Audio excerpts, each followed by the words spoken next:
Ó Mãe Santíssima, intercedei por nós para que possamos bem compreender os ensinamentos de vosso Divino Filho, nosso Senhor e Salvador Jesus Cristo, e as explicações dos pais da Igreja. Ó Virgem Imaculada, ofereço-vos este trabalho e peço que abençoais aqueles que o ouvirem, e que seja para a maior honra e glória de Deus. Amém. Senhor onipotente, purificai o meu coração e os meus lábios. Vós, que purificastes os lábios do profeta Isaías com o carvão em brasa, e dignai-vos, por tal modo, purificar-me com a vossa misericórdia, para que possa dignamente anunciar o vosso santo Evangelho. Por Jesus Cristo, nosso Senhor. Amém. Senhor, abençoai-me. Que o Senhor resida no meu coração e nos meus lábios, para que anuncie digna e convenientemente o seu Evangelho. Amém. Evangelho de Nosso Senhor Jesus Cristo, segundo São Mateus. Cura de um leproso. Ao descer da montanha, seguiam-no multidões numerosas, quando de repente um leproso se aproximou e se prostrou diante dele, dizendo: Senhor, se queres, tens poder para purificar-me. Ele estendeu a mão e, tocando-o, disse: Eu quero, ser purificado.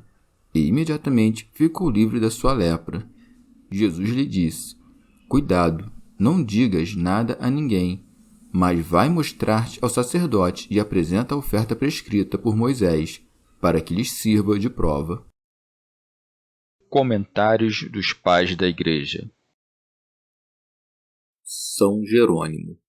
Depois da pregação e do ensinamento, apresenta-se a ocasião de fazer milagres, para, pelos prodígios de seu poder, confirmar junto aos ouvintes o discurso anterior. Pseudo Crisóstomo. Como ensinava demonstrando que tinha poder, para que não se pensasse que essa maneira de ensinar fosse ostentação, fez por meio das obras o mesmo que havia feito por meio das palavras, como alguém que tem o poder de curar. Por isso diz o evangelista: ao descer da montanha, seguiam multidões numerosas. Pseudo Orígenes. Quando Jesus ensinava no monte, seus discípulos estavam com ele, e era-lhes permitido conhecer os segredos do ensinamento celestial. Agora, quando desce do monte, segue-o uma multidão que não tinha podido subir ao monte, porque aqueles a quem oprime o fardo da culpa não têm força para subir ao conhecimento da sublimidade dos mistérios. Descendo o Senhor, isto é, inclinando-se até a enfermidade e impotência dos demais, tendo-se compadecido da imperfeição ou enfermidade deles, seguiu a multidão, alguns atraídos pela celebridade, a maior parte pelo ensinamento, e alguns porque os curava e cuidava deles. Raimo de Halberstadt. Ou de outro modo, entende-se pelo monte em que o Senhor se sentou o céu, do qual está escrito: O céu é o meu trono. Mas quando o Senhor se senta no monte, somente seus discípulos aproximam-se dele, porque, antes de assumir nossa carne mortal, Deus somente era conhecido na Judéia. Mas quando Deus desceu do monte de sua divindade e assumiu as fraquezas de nossa humanidade, uma grande multidão de nações o seguiu. Com isso, ensina-se aos mestres que, em seus sermões, devem modular suas pregações e, segundo o que veem que cada um pode compreender, nessa medida expliquem a palavra de Deus. Sobem ao monte também os mestres, quando ensinam aos mais perfeitos preceitos mais excelentes, e descem dele quando ensinam coisas simples aos mais enfermos. Pseudo Crisóstomo.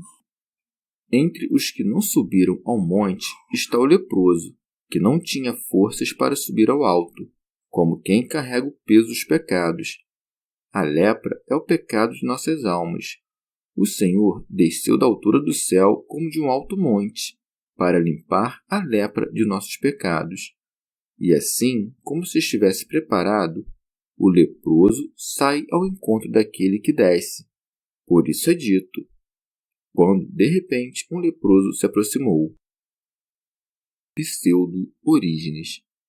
Na planície cura, e no monte não faz nada, porque para tudo há um tempo sob o céu. Há um tempo para ensinar e um tempo para curar.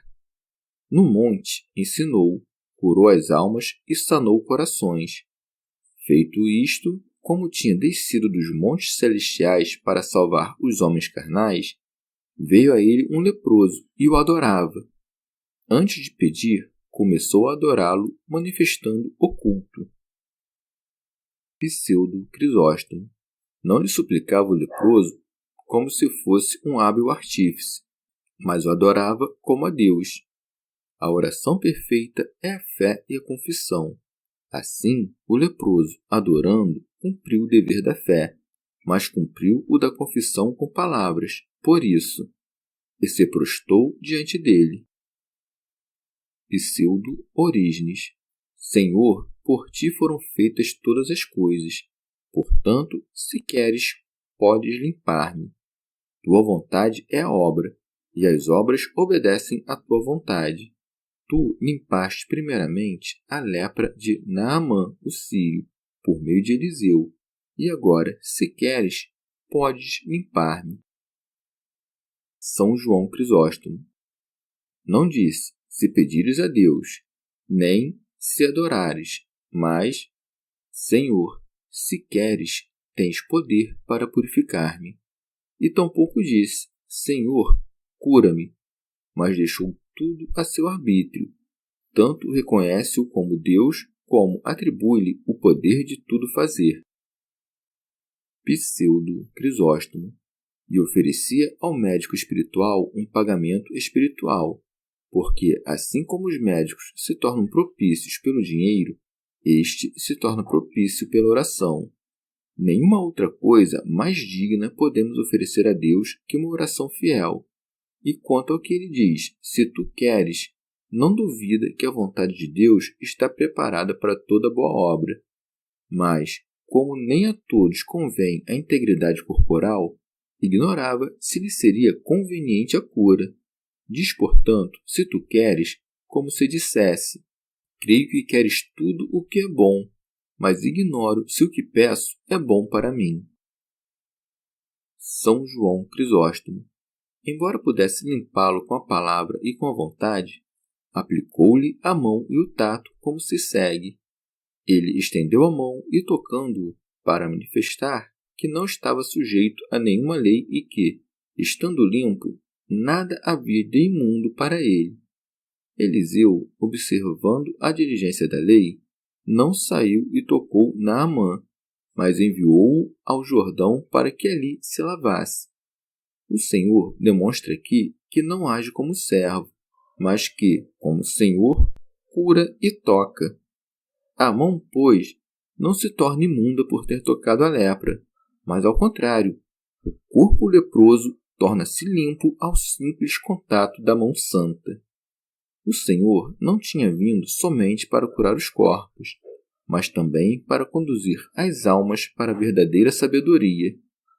Assim como já não proibia comer sem antes lavar as mãos, assim ensina que convém temer somente a lepra da alma, que é o pecado, porque a lepra do corpo não serve de impedimento à virtude. Pseudo Crisóstomo. Embora tenha violado a letra da lei, não violou seu espírito, pois a lei mandou não tocar a lepra porque não podia fazer com que a lepra não manchasse quem a tocasse. Logo, a lei proibiu tocar a lepra não para que os leprosos não se curassem, mas para que não contaminassem aqueles que o tocassem. Ele, no entanto, que tocou naquela ocasião, não foi manchado pela lepra, mas limpou essa mesma lepra tocando-a. São João Damasceno. Não era somente Deus, mas também homem, por isso realizava os sinais divinos por meio da palavra e do tato, de modo que, assim como um instrumento, também pelo seu corpo as ações divinas se completavam. São João Crisóstomo. Quando toca o leproso, ninguém o acusa disso, porque os que o escutavam ainda não se tinham atraído pela inveja. Pseudo Crisóstomo. Se pelo contrário tivesse curado o leproso em segredo, como poderiam saber de quem era o poder que o tinha curado? Logo, a vontade de limpar a lepra realizou-se por causa do leproso, mas a palavra por causa dos que assistiam. Por isso disse: Eu quero ser purificado. São Jerônimo. Não se deve ler juntamente, como querem alguns autores latinos. Quero limpar, mas separadamente, de tal maneira que primeiro diga quero e depois, ordenando, diga ser curado. O leproso dissera: Senhor, se queres.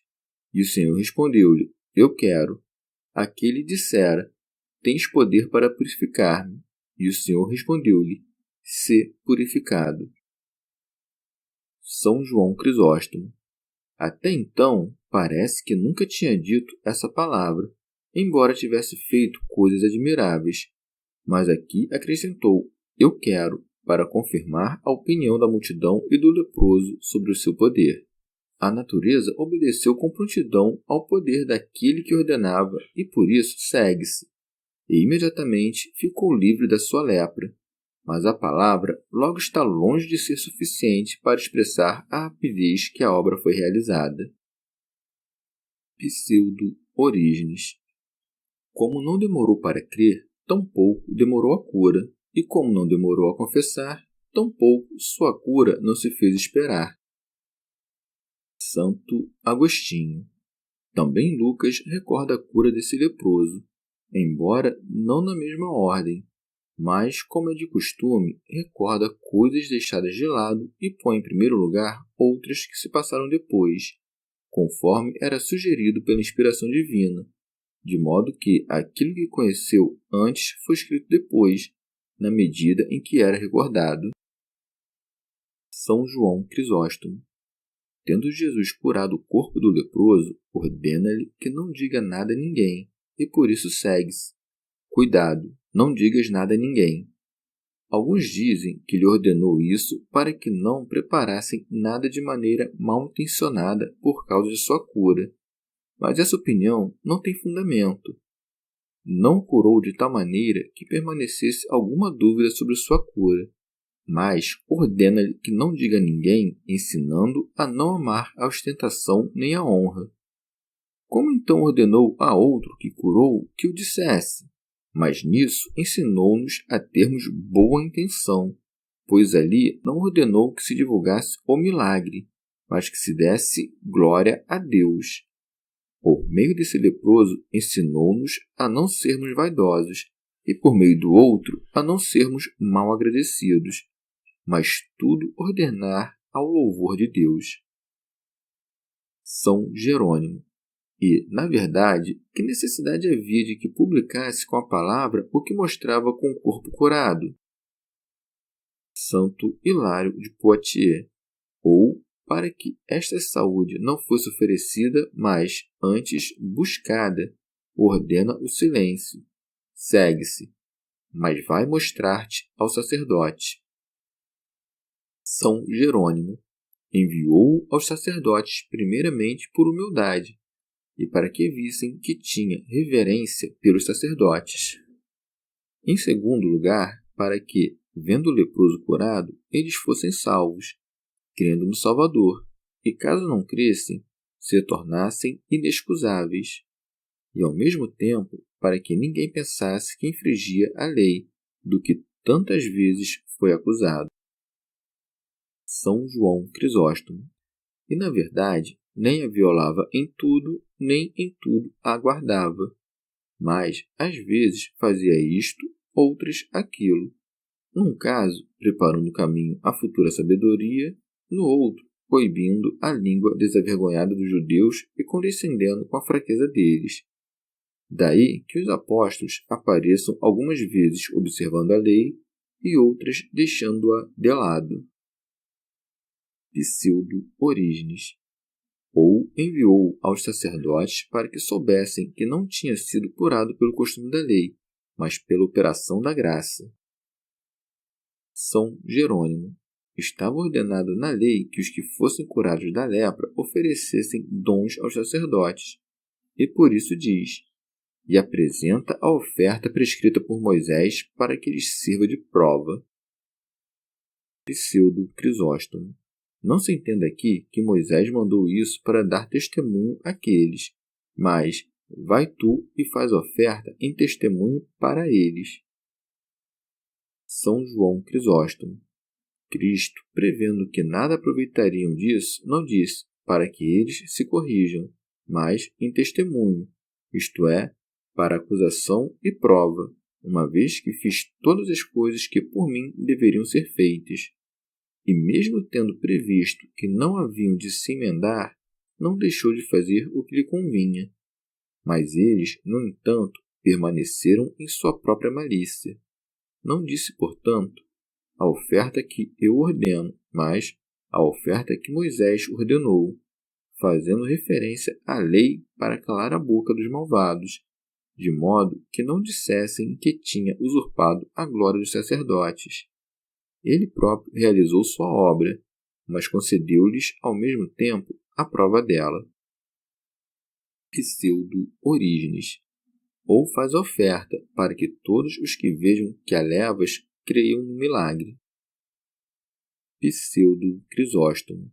Ou manda-o apresentar a oferta para que, se depois quisessem expulsá-lo, pudesse dizer-lhes: recebestes minha oferta como limpo, como então me expulsas como leproso? Santo Hilário de Poitiers. Ou deve-se também ler que Moisés ordenou isso como testemunho para eles, já que o que Moisés ordenou na lei é testemunho, não efeito. São Beda. Se alguém, no entanto, ficar perturbado com o fato de parecer que o Senhor aprova aqui os sacrifícios ordenados por Moisés, enquanto a Igreja não os admite, deve lembrar-se que Cristo ainda não tinha oferecido seu corpo em holocausto na sua paixão. Não convinha suprimir os sacrifícios figurativos enquanto não se verificasse o que significavam e fosse confirmado com o testemunho dos apóstolos que pregariam e da fé da multidão dos fiéis. Esse homem, portanto, significa o gênero humano, que não só era leproso, mas também, segundo o Evangelho de Lucas, é descrito como cheio de lepra. Todos, pois, pecaram e necessitam da glória de Deus, isto é, que o Salvador estenda sobre eles sua mão e sejam curados da vaidade do antigo erro pelo Verbo de Deus, unido à natureza humana. E aqueles que, por muito tempo, tinham sido vistos como abomináveis e expulsos dos acampamentos do povo de Deus, agora, aceitos em seu templo, possam oferecer ao sacerdote seus corpos, como uma hóstia viva, isto é, aquele sacerdote a quem foi dito: tu és sacerdote eternamente. Remígio de Auxerre. Designa-se também pelo leproso, no sentido moral, o pecador, porque o pecado torna a alma suja e inconstante, que se prostra diante de Cristo, envergonhado pelos seus pecados passados, e que, entretanto, deve confessá-los e pedir o remédio da penitência, porque o leproso manifesta sua ferida e pede o remédio.